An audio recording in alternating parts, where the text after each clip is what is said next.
Pawan Kalyan mark seize the ship అలాంటి dialogues ఏమైనా ఉన్నాయా? లేవన్నా ఉంటా, నేను ఎక్స్పెక్ట్ చేశాను అనుకో, అది వేరే విషయం. ప్రిఫరెన్స్ లేదా? ఎక్కడుందన్న లారీ అన్నాడా అన్న? షిప్ తీసి లారీకి పెడతావన్నా అంతే మరి, అదే రిఫరెన్స్ అన్నాడు ఆయన. డిట్టో డైలాగ్ దించిండా అని అనలేదు.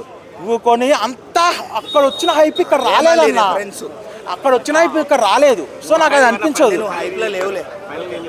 డిసప్పాయింట్మెంట్లో ఉన్నావు అన్న, హైప్లో లేవు. ఓకేలే, నాకు యావరేజ్ అనిపించింది అన్న మూవీ అయితే.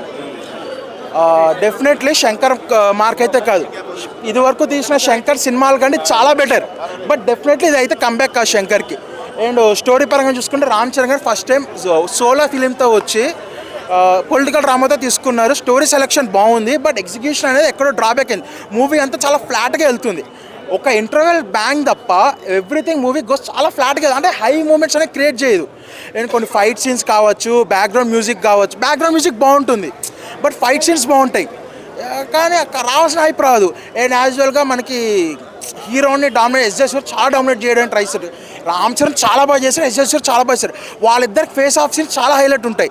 మూవీలో హైలైట్స్ ఏమన్నా ఉంటే వస్తే Ram Charan screen presence and SJ Surya and మన Ram Charan face off scenes. Interval bang లేదన్న, సాంగ్ తీస్తారు, అది తీసేయడం బెటర్ అనిపించింది మూవీ అయ్యాక. కొద్దిగా ఇంకా లెంత్ అయిపోతుంది.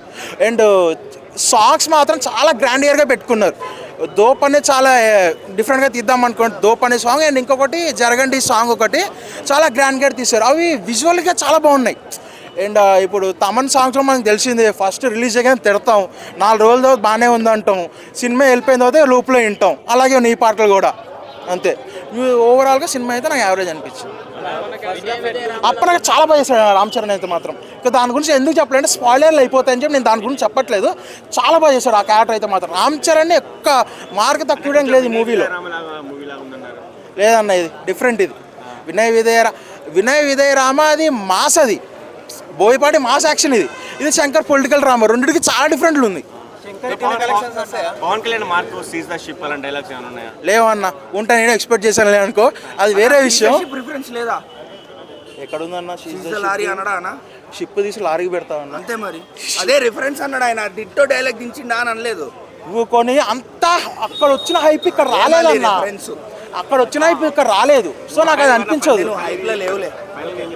డిసప్పాయింట్మెంట్లో ఉన్నావు అన్న, హైప్లో లేవు. ఓకేలే, అది ఎట్లుందని అంటే హీరోయిన్స్ ఇప్పుడు అంజలి గారు యాక్టింగ్ హైలైట్.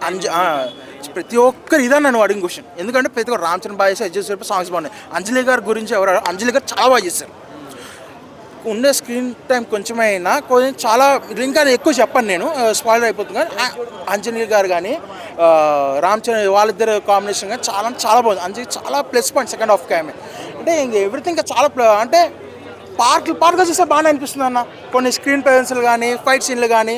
బట్ ఏంటంటే మిస్టేక్ ఎక్కడ ఏంటంటే అలా సింపుల్గా ఫ్లాట్గా వెళ్ళిపోవడం.